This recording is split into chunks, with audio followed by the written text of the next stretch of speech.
can you feel like this all the time? You can't. You have to do something. You can't just do a bunch of high rep stuff, right? Or maybe you can, I don't know. Anyways, this is just my 2 cents. Fuck baby weights. Hey, how's it going everybody? It's Ryan Saplin here, Fat Loss Strength Coach. Gonna do some bench press today. And I was making actually a video on baby weights because Vince Del Monte, someone I've been interacting with on YouTube, really cool dude, put this thing about baby weights, and I made this comment on there, and I'm gonna read it to you because, and I'll post it up so you can see it. But it says, I basically got trolled a little bit. Someone gave me some shit, and it kind of like, I had an initial upset response, but I was just like, you know, I controlled myself. I didn't get reactive. I was proactive about my feelings. Because hey, look, you gotta control yourself. I said my statement. I love lifting heavy because of the intense focus it requires of me. The disappearing into a vacuum for that 2 to 3 seconds of adrenaline, all for one stupid rep. I've been doing more baby weights lately, but getting prepared for a near 1 rep max is like being in flow. But it has banged me up, so I've stopped. But I miss it so much. Then so graciously T. Smith Win here, can't really see that, but he says, if you get satisfaction from escaping for 2 to 3 seconds, then something is wrong in your life today. And I responded, instead of being some long ass response, I went ahead and said, T. Smith Win, you could be right. Maybe there is something wrong with me, I don't know. Why don't you leave a comment below, tell me what you think about lifting heavy versus lifting heavy baby weights, because the reality is, I think of the barbell lifting heavy as sort of like life, and when life gets heavy and life pushes on you, you push back, and unless there's a challenge in your face and you're under the bar, you're just not gonna push nearly as hard. And because I decided that I'm gonna lift heavy today, I'm getting nervous. And I'm gonna work myself up to something heavy for me. It may not be heavy to some of you, but I'll tell you right now that just the thought of having to build up to a 1 rep max or something near 90%, 95%, there's something inside of you that you have to like kind of build the courage to really move that weight or be prepared for it mentally when you meet that weight. And you can't get that from baby weights, you just can't.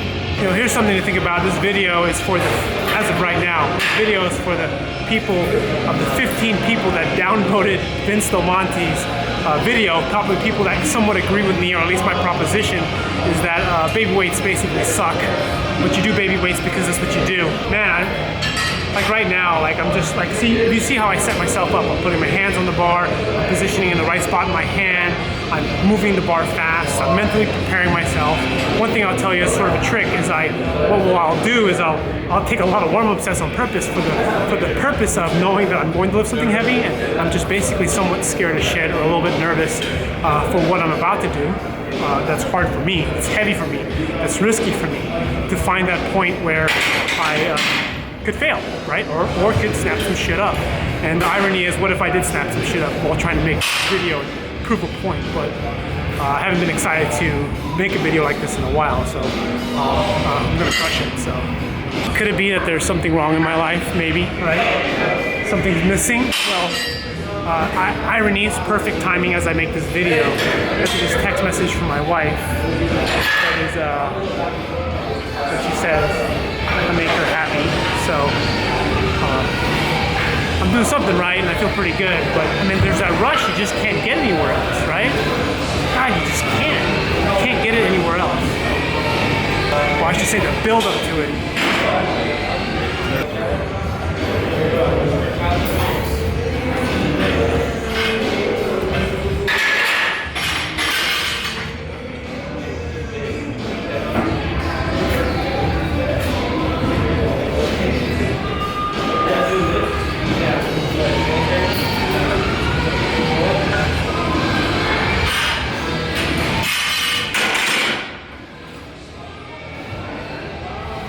To give you an idea, I haven't lifted anything over 245 in probably 2 months.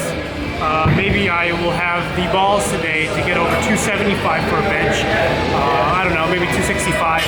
We don't know. I might actually just fail and all these words will sound like shit. So this is why intention of everything, or I guess Elliot Hull says this a lot about intention in some of his older videos that I've watched in the past. Your intention matters more than anything. In heavy lifting, when you lift baby weights, the intention is to get a pump, maybe to challenge your muscles and do metabolic damage or metabolic challenge to the muscles to get them to grow, to stimulate them. Whereas when you have to mentally push the reach, rep, and set, basically dealing with fatigue. Now with heavyweights, it's almost mostly, I mean, I guess everything is sort of mental, but it's almost like the mental component of heavy lifting is so much higher. I'm already committed to prepare to lift heavy today, right? Heavy for me. And I'm gonna push myself, and I'm mentally working myself up, pumping myself up. I made a video called Tornado. I'll put a link in the description, or there'll be a link up here. Talk about the tornado, where when you lift heavy, those 1, 2, 3 seconds under the bar grinding away at the heavy weight that could basically potentially kill you or crush you.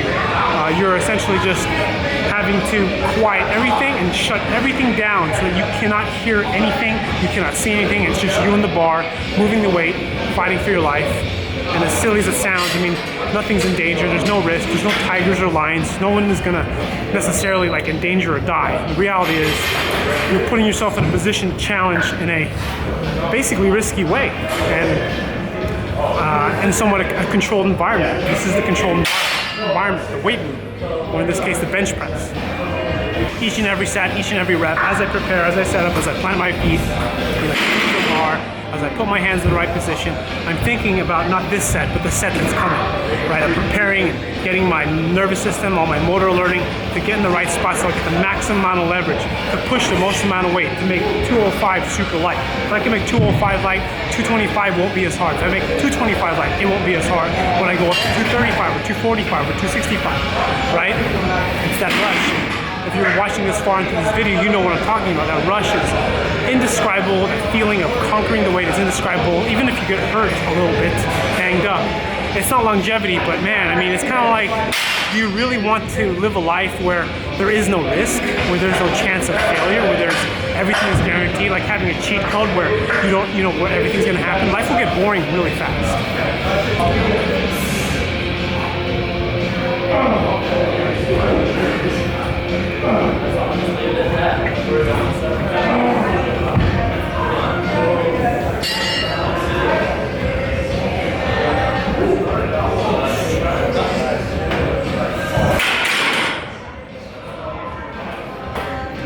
Even how I put the bar down is harder. I'm aggressive, I'm squeezing the bar, I'm slamming my back into the bench, I'm taking deeper breaths, my adrenaline going. I got so many other things that are firing that you can't get anywhere else without the intention of lifting heavy. Or lifting risky, as I should say. So I'm already thinking about lifting as much possible weight, this 225 as light as possible, because when I get to 225, the speed and feel of this weight determines what I do next, or how I will feel confident about the next set. Lightweight.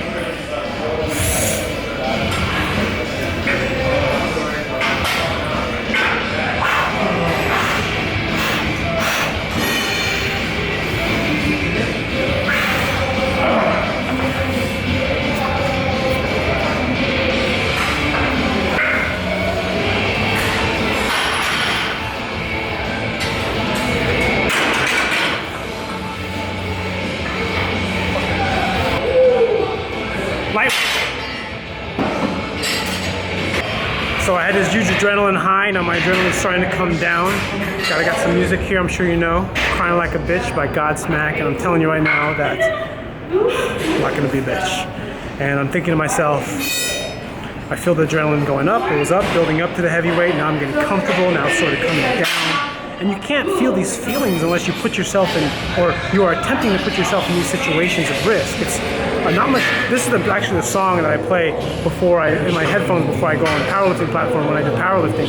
And I was thinking, like, man, like, just to pump myself up, to put yourself in that intense focus. You can't get anywhere else when there's proverbial sort of risk on the line. No real risk, but like the danger of getting hurt, right?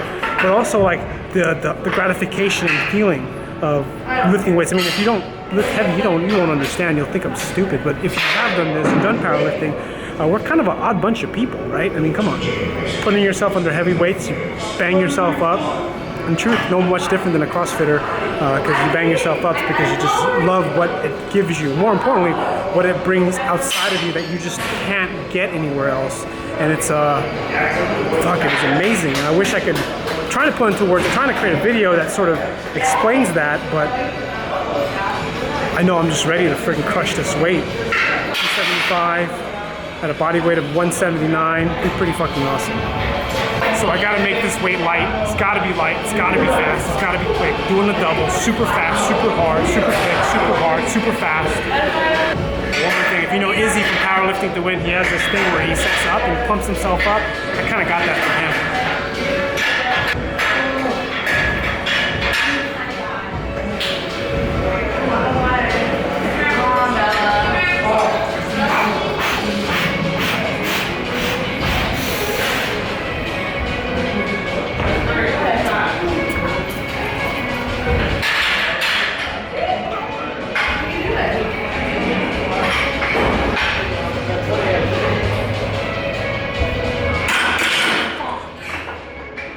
So let me explain what just happened there. A lot of wobbling, shitload of wobbling, like the bar's going up, and then it's doing this. What's that mean? That means I'm misgrooving. I'm losing power, I'm losing energy. That's basically what makes the bar. You imagine from the side, you want the bar to basically go as straight up as you can or follow that arc. Mine went up, then kind of zigzagged, and that's loss of energy. You don't want that in the lift. And those small nuances matter when you're lifting heavy. It's what, honestly, I don't know if anyone else does this, but that's what I look for. I feel for those things. I mean, that's kind of why I never followed training programs. I always paid attention to my technique. I always paid attention to where the bar traveled, where my feet were, how everything felt. I'm basically an intuitive lifter, if you know what I mean. I think everybody is, but that's how I base my quote-unquote programming. But that bar moved really slow. Makes me nervous for what may come. I know I get 265 right now. I'll grind it out. It'll look kind of ugly. I don't think I'll be able to go higher. I might go to 275, but man, that bar moves slow. I can't misgroove. See, I misgroove. That's the problem. I misgroove the lift. And when you misgroove the lift, I mean, like, think about misgrooving at full 100 pounds. I mean, not that I can bench that, but misgrooving any lift at any weight, there's just a shitload of risk. The bar can go in a different direction. You can pull something because if the bar misgrooves, you're having to use other muscles to move it. This is basically why you lift baby weights, because you're afraid of that, or better yet, it's just not worth it. The logic part of me agrees. The illogical part of me, which is why I'm making this video, wants to fucking do it anyway. So I don't think anyone likes being told what to do. All right, so I'm thinking to myself, I don't know how much more I have left in the tank, or as far as physical risk, mental risk. I'm thinking that I could probably get a 265 and kind of call it a day there, or I can try to hit this weight and make it light for a nice fast single. And I think overall that's what I need, because if I get a one fast single, it'll build my confidence, but it'll also rebuild a motor learning of the right bar path, so that way I get the most efficient bar path. So in this set, I gotta really be more methodical and more focused, and maybe slow down, maybe not be so pumped up.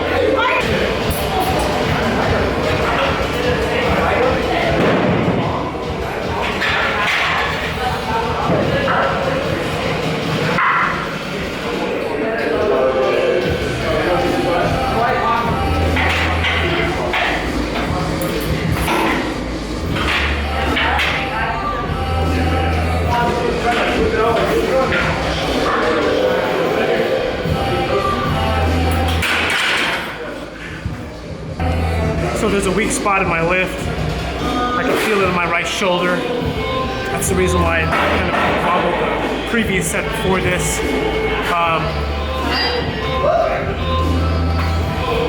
I thought I wouldn't need a spotter for 265, but it looks like I do need a spotter for 265. So probably 265 and call it a day. Take 2-3 minutes to rest. We'll see how it goes.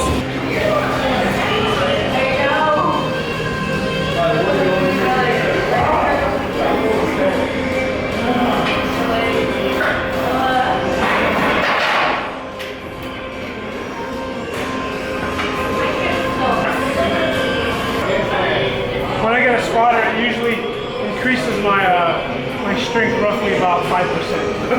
So, because I never get a spotter. Yeah, it's a mental boost. So wait for the bar to go back down. I'll wait for the negative.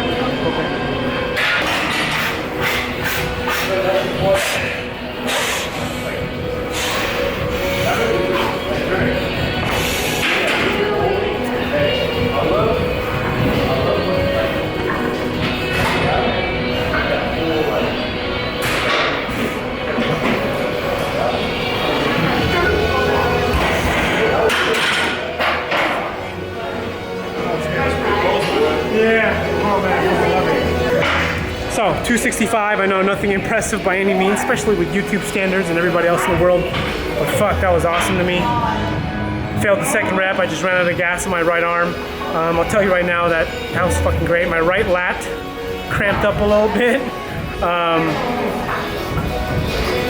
God, I love that, just being able to like all this mental energy and physical energy going into this little tunnel that you can't see except for the bar and accomplishing your mission. That first rep was basically beautiful. It was awesome.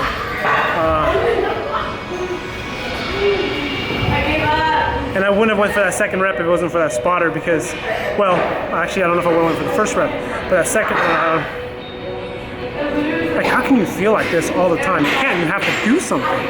You can't just do a bunch of high rep stuff, right? Or maybe you can, I don't know. Anyways, this is just my 2 cents. Fuck baby weights. No disrespect to Vince Del Monte. I think his video was awesome. He's got some good stuff on there. I love all of Vince's videos, so make sure you subscribe to his channel. Fucking great information. I always watch a lot of his videos. Real good practical advice. I give practical advice too, but you know, I mean, I give some dumb advice. I actually don't give dumb advice. I don't give any advice. I just fucking just speak my mind and just give my thoughts, and you can do whatever the fuck you want. All right, so now done with bench, made my video, put together my content. It's time to do some baby weights now.